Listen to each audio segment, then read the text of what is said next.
notícia lá mesmo, já teve muitas pessoas que foram lá visitar, né? Muitas pessoas falaram, conversaram isso aí na época. Eu só sei que fica pro lado de Santa Maria.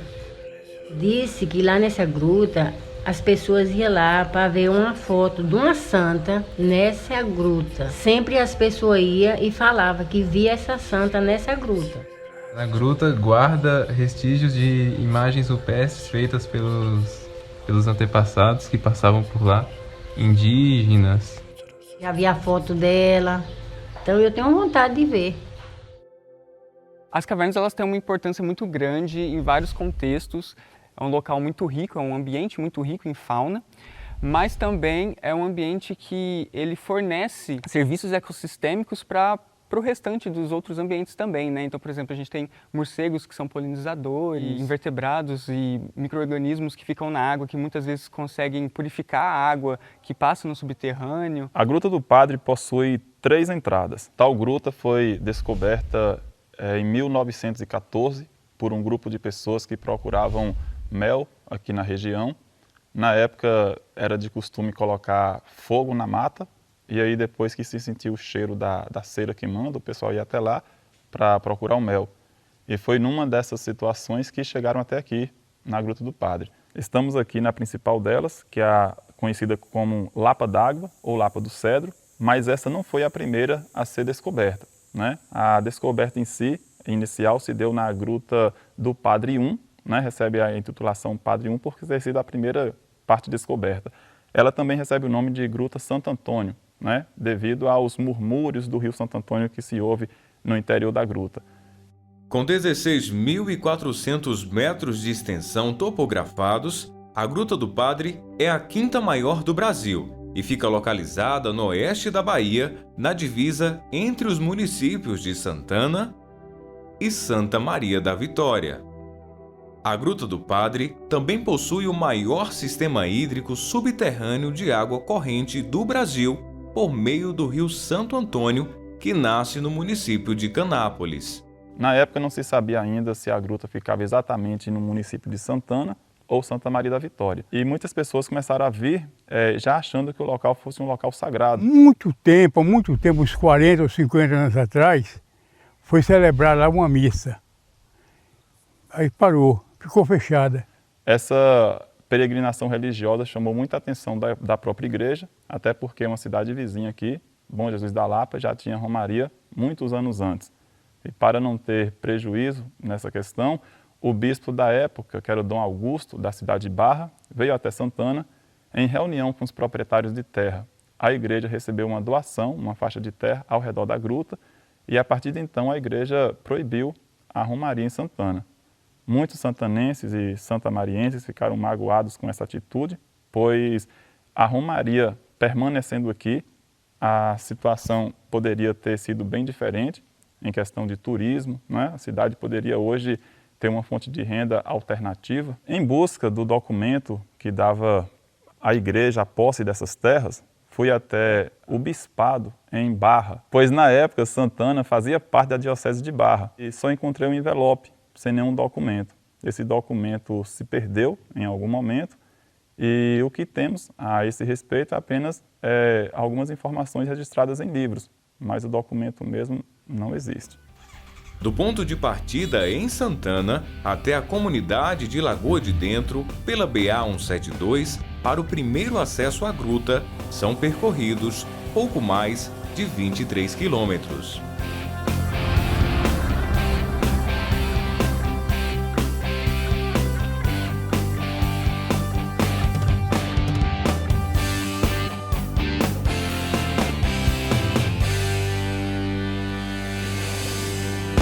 Esta é a entrada principal de acesso à Gruta do Padre. Foi inaugurada em 1987, foi construída pelo 4º Batalhão de Engenharia Civil e há mais de 8 anos se encontra nessa situação, totalmente abandonada. Estamos aqui numa área de transição entre o Cerrado e Caatinga e, como se observa claramente, a região sofre muito com o desmatamento e isso causa um prejuízo muito grave à Gruta do Padre, pois com o período chuvoso, a terra solta, o barro são arrastados para o seu interior, comprometendo toda a estrutura da gruta. Nós temos aqui um patrimônio riquíssimo que ainda a sociedade não acordou, não se despertou para o potencial que isso aqui pode trazer para a nossa região. O segundo acesso é através de uma fazenda particular na comunidade de Lagoa de Dentro, com 4 quilômetros de estrada de terra até a entrada 3 da Gruta do Padre. As entradas 1 e 2 também ficam nesta comunidade. No entanto, a passagem fica localizada em outra fazenda.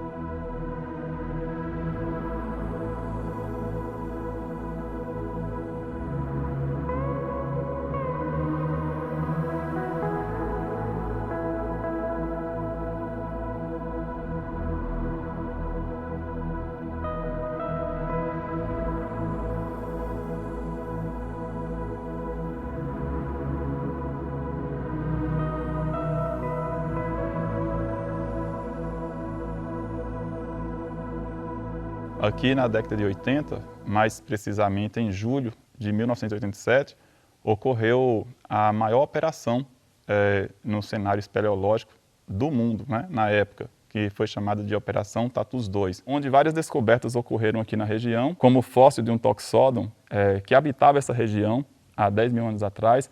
Foi encontrado também no Complexo Caverna do Padre o fóssil de uma preguiça gigante, de cavalo primitivo. Aqui na Gruta do Padre, a variedade de registros históricos é imensa. Estamos aqui diante daquela que talvez seja a mais antiga, né? Mais ou menos 10 a 11 mil anos.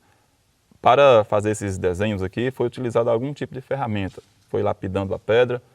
Temos aqui a imagem do que parece um peixe, um lagarto, né? A quantidade de informações são diversas. As pinturas se misturam, de uma época mais primitiva, de 10 mil anos atrás, até de uma forma mais recente, no século XVII, como são essas aqui, deixadas pelos índios da tribo Acroaz, que usavam esse espaço como abrigo. Com o tempo, tende a ficarem mais apagadas, de forma natural, pelo escorrimento de calcita, e também de forma intencional, ou talvez por questão de ignorância mesmo. Muitos visitantes chegam aqui e acabam querendo deixar sua marca, né? Aqui, por exemplo, vocês observam que alguém tentou escrever seu nome aqui, a carvão, né? Alguns rabiscam com ponta de pedra, e tudo isso com o tempo vai comprometendo os registros históricos que temos aqui na Gruta do Padre. Fizemos uma exploração na Gruta do Padre, 21 dias. Aí descobrimos 2 grutas a mais, que já tinha a Gruta do Padre, a Gruta Nossa Senhora Aparecida, a Gruta dos Diamantes e a Gruta São Geraldo, que foi descoberta por mim. Houve 3 equipes. A equipe interna, que montou o acampamento a 300 metros da entrada da gruta. Teve a equipe interna fixa, que montou um acampamento aqui para dar todo o suporte à equipe interna. E teve também a equipe externa volante, que montou um acampamento logo mais acima, para fazer um estudo na região aqui em torno do Complexo da Caverna do Padre. A Gruta do Padre é uma caverna icônica dentro do Brasil, né? Então, desde que eu comecei na espeleologia, né, nos anos 90, eu já tinha ouvido falar dessa caverna, né? Eu fiz parte de um grupo, né, que muitos desses componentes desse grupo, que é o Grupo Bambuí, participaram de uma operação aqui dentro da caverna, né, que é a Operação Tatus II. Então, desde que eu iniciei na espeleologia, eu já ouvi falar dessa caverna, mas nunca tinha surgido a oportunidade de poder vir aqui fazer pesquisa. No último dia, no domingo, quando o pessoal da Globo ia saindo, e todo o pessoal, tinha mais de 1000 santanenses participando. Foi uma festa grandiosa de Santana. Ninguém esquece disso. As cordas são utilizadas para entrar na gruta com segurança, além do apoio dos travertinos, rochas calcárias natural de cor bege, composta de calcita, aragonita e limonita. É reconhecida pelos pequenos buracos que existem por causa da ação da água durante sua formação.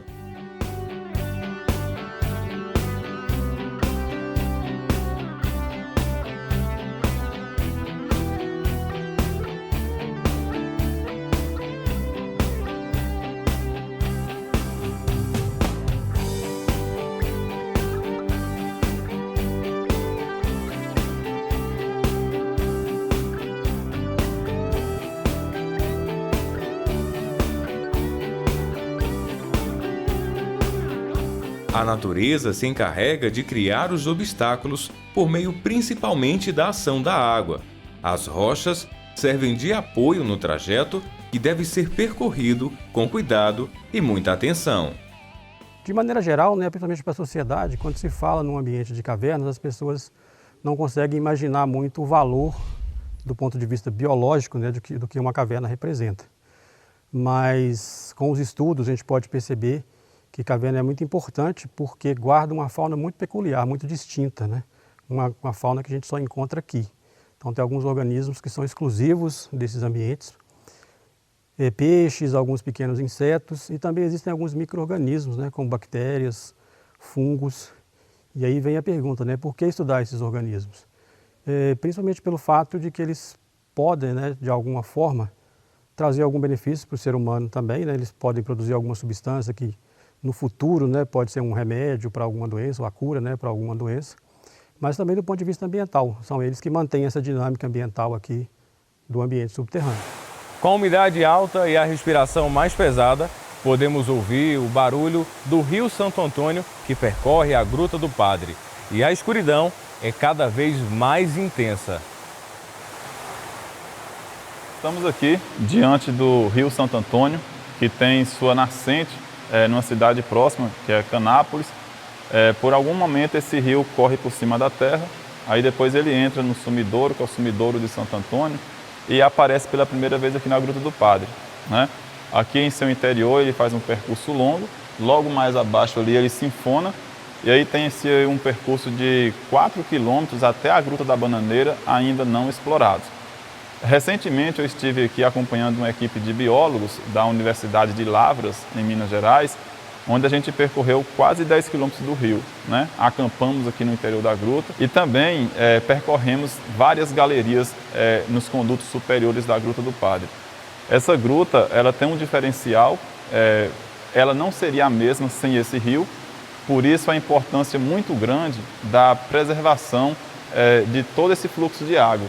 Aqui foram encontradas espécies não encontradas ainda em nenhum outro lugar do mundo, só que um desses exemplos é o Carino santanensis, uma espécie nativa da Gruta do Padre.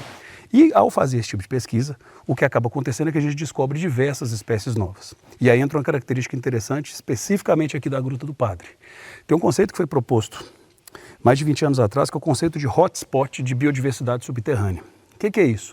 São cavernas ou sistemas que têm mais de 20 espécies estritamente subterrâneas, que a gente chama de troglóbios. O que é um troglóbio? É um organismo que só consegue estabelecer população e viver em ambiente subterrâneo.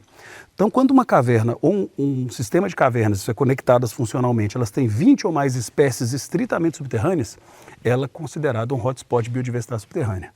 Na América do Sul só existem dois. Um no norte da Bahia, que é a Toca do Gonçalo, e outro no sul de São Paulo, que é o Sistema Areias.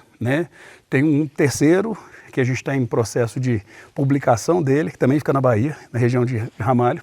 E a Gruta do Padre agora, com essas pesquisas, ela tem um potencial de se tornar o quarto hotspot de biodiversidade subterrânea. E nesse momento nós estamos com esse projeto aqui de estudar a Gruta do Padre para tentar entender também o seu valor biológico, porque o seu valor geológico já está bem estabelecido. Às vezes você tem espécies maiores que vão ser atraídas por esse rio, por essa umidade, que aí depositam recursos, e esses recursos atraem espécies menores e por aí vai. Então acaba que realmente na hora da gente coletar, a diferença é muito grande quando você vai coletar em condutos superiores, onde você não tem o rio, é bem escasso, às vezes você acha uma espécie, são vários quadrantes que a gente não acha nada, mas no rio, sim, é muito abundante. Desde a década de 80, pela equipe Tatus 2, já foi encontrado aqui na água presença de detergente, de água sanitária, ou seja, há mais de 30 anos a água já era poluída, E nos dias atuais não é diferente, muito pelo contrário, a situação se agravou bastante.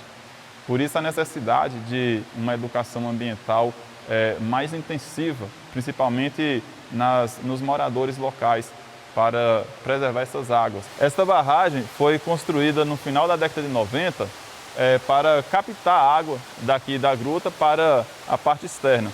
Aqui ficava uma bomba que fazia essa sucção de água, porém havia um motor a diesel que funcionava aqui dentro da gruta e outro lá fora. E o que funcionava aqui dentro da gruta escorria óleo para o interior da caverna inclusive até o leito do rio, comprometendo assim várias espécies que por aqui vivem.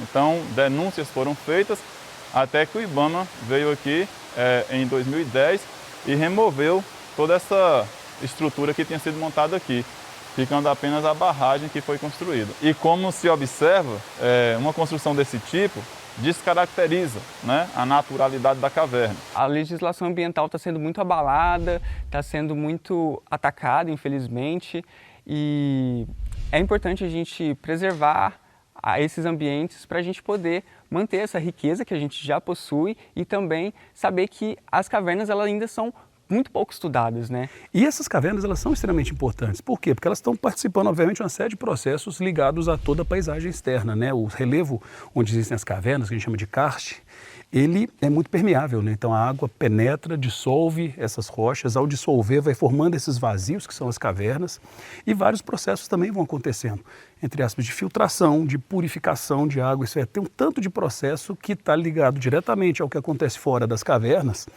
que depende da presença delas. Nos últimos anos, várias espécies cavernícolas já entraram para a lista de ameaçadas de extinção, e aí a outra importância para a preservação da caverna. Estamos neste exato momento no Salão Monte Sião, né, um salão de vários espeleotemas, como vocês podem observar. Esses que vêm do teto em direção ao solo são os estalactites, e esses que vêm do solo em direção ao teto são os estalagmites, né? Tais formações são devidas ao escorrimento de água que vai correndo o calcário, né? Esta é uma caverna de calcário.